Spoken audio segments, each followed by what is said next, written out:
Mr. Ramanujam. Are you feeling comfortable? What's your problem?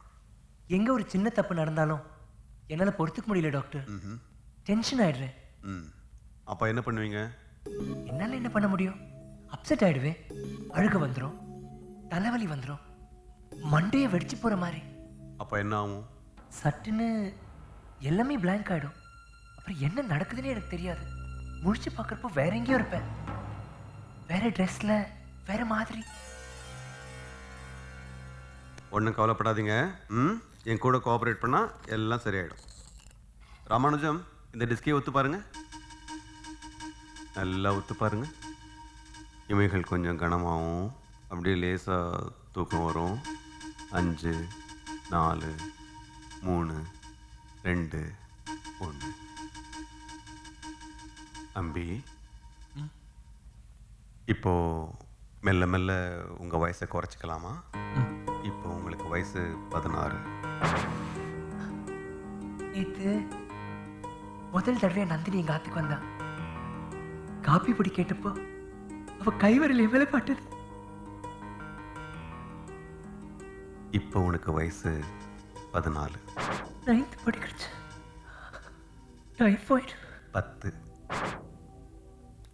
வித்யா. வித்யா யாரு? தங்க.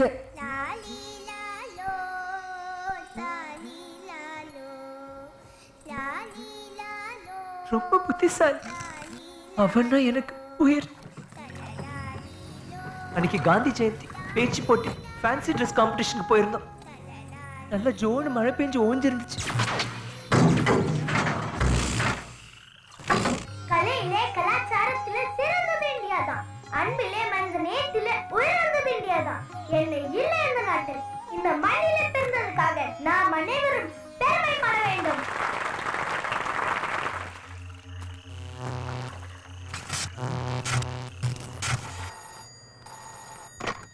Hello, இங்க காமராஜ் நகர் 3வது குறுக்கு சந்தில கரண்ட் கம்பி அறுந்து தொங்குறது. லைன்மேன் டீ சாப்பிட போயிருக்காரு, வந்த உடனே சொல்றேன்.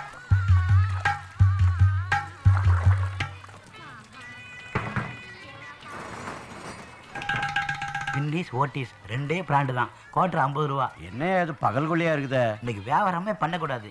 ரிஸ்க் எடுக்கிறோம்ல, வேணாம்னா போ. சரி சரி குடியா. பக்கத்தில் பூக்கடையில் போய் வாங்கிக்கப்போ. இக்கா காலு.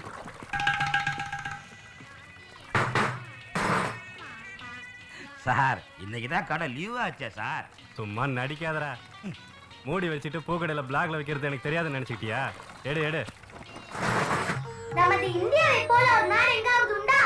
இந்தியர்கள் போல கடின உழைப்பாளர்கள் எங்காவது உண்டா?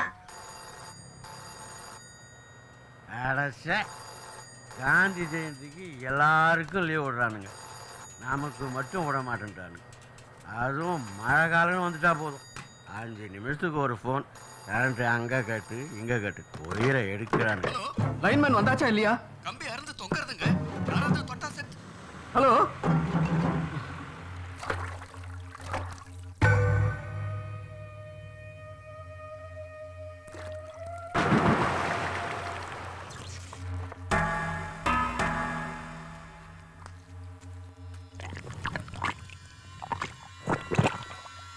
நம் போன்ற இளம் ரத்தங்களும் நன்றாக படித்து நமது உழைப்பின் சிந்தனைகளையும் நாட்டின் முன்னேற்றத்திற்காக செலவிடுமானால் இன்னும் 20 ஆண்டுகளில் இந்தியா உலகில் நம்பர் 1 நாடாக மாறிவிடும். பேச்ச போட்டி முதல் பரிசு வித்யா பார்த்தசாரதி.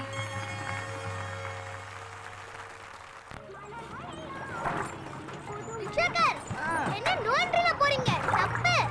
நேர்வழி ரொம்ப சுத்து குழந்தை. ஐயோ ஐயோ.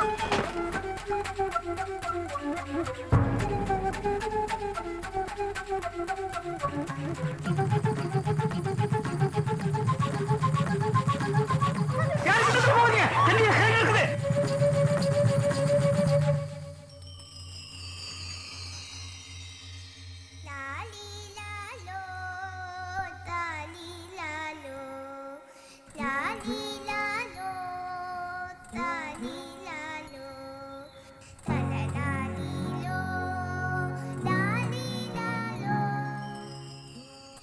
8 வயசு யுவர் சாகர வயசா? அவ சாவுக்கு காரணமான அத்தனை பேரையும் இந்த கோர்ட் தண்டிச்சே ஆகணும். What is the crime mister Parthasarathy? அலட்சியம், கடமை தவறுனது. யாரையெல்லாம் தண்டிக்கணுங்கிறீங்க? முதல்ல அந்த லைன்மேன் கம்ப்ளைண்ட் பண்ண உடனே கரண்ட்டை கட் பண்ணாம போனை கட் பண்ணிட்டு தண்ணி அடிச்சிட்டு இருந்திருக்காரு. காந்தி ஜெயந்தி அன்னைக்கு கடையை மூடாம பிளாக்ல பிராண்டி வித்த கடைக்காரர், லஞ்சம் வாங்கிட்டு அதை அனுமதிச்ச போலீஸ்காரர், நோ என்ட்ரியில போன ரிக்ஷாக்காரர், அந்த ரோட குண்டும் குழியும் ஆகிற மாதிரி தரக்குறைவா போட்ட கான்ட்ராக்டர், அந்த ரோட்டை தண்ணி தேங்குற மாதிரி வச்சிருந்த கார்பரேஷன், அதை அப்ரூவ் பண்ண இன்ஜினியர், கான்ட்ராக்டை பாஸ் பண்ண மந்திரி, அருந்து போற அளவுக்கு எலக்ட்ரிக் கம்பியை தயாரிச்ச ஃபேக்டரிக்காரர், அதை அப்ரூவ் பண்ண அதிகாரி, அதை ரெகுலரா செக் பண்ணாத அந்த ஏரியா சூப்பர்வைசர். இவர் சொல்றத பார்த்தா தமிழ்நாட்டையே அரசு பண்ணி உள்ள தள்ளும் போட்டிருக்கே. இது சிரிக்கிற விஷயம் இல்லைங்க, எல்லாரும் ஆழமா சிந்திக்க வேண்டிய விஷயம். இதுல யாராவது ஒருத்தர் தன் கடமையை சரியா செய்திருந்தா கூட என் குழந்தை பொழைச்சிருப்பா. நேரடியாகவோ மறைமுகமாகவோ அவ சாவுக்கு காரணமான ஒவ்வொருத்தரும் தண்டிக்கப்படணும் your honour. Everyone should be punished. இது ஒரு கேஸே இல்ல, விபத்து. இடி மின்னல் புயல் அடிச்சா நண்பர் பார்த்தசாரதியோ நானோ நீங்களோ தடுக்க முடியாது. எவ்வளவு ஸ்ட்ராங்கான கம்பியா இருந்தாலும் அறத்தான் செய்யும். மழை அடிச்சதுக்காக வரணுமா அவனுக்கு வேணா ஒரு சம்மன் அனுப்பலாம். நீங்களும் அலட்சியமா பேசாதீங்க மிஸ்டர் வைத்தியநாதன். பல பேரோட அலட்சியம் தான் ஒரு 8 வயசு பொண்ணோட மரணம். மிஸ்டர் பார்சாரதி, உங்களுக்கு எங்களோட ஆழ்ந்த அனுதாபங்கள் நிச்சயம் உண்டு. It's a great personal tragedy.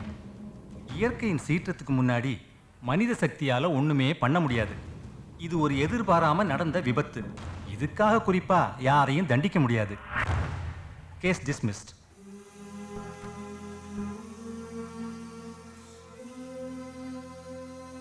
Third standard படிக்கிறவளுக்கு தவசமா? ஐயோ, நீ என்னடா சின்ன குழந்தையாட்டமா? குழந்தை போன துக்கத்தை விட அதுக்கு காரணமானவ அத்தனை பேரும் செஞ்சது தப்பே இல்லைங்கிற மாதிரி சட்டத்துல இருந்து தப்பிச்சிட்டாளே, அதைத்தாமா என்னால தாங்க முடியல. ஹோம்வொர்க் பண்ணலனாலே டீச்சர்ஸ் எங்களை பனிஷ் பண்றாளே.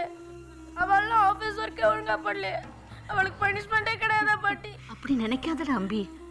பகவான் எல்லாத்தையும் பார்த்துட்டு தான் இருக்கார். நரகத்துல வைதர்ணி நதி கரையில அவளுக்கெல்லாம் நிச்சயம் தண்டனை உண்டு.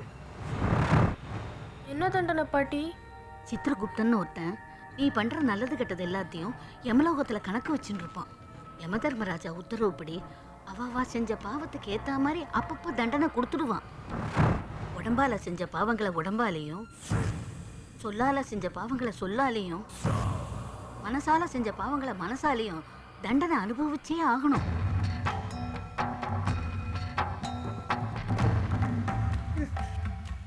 அம்பி,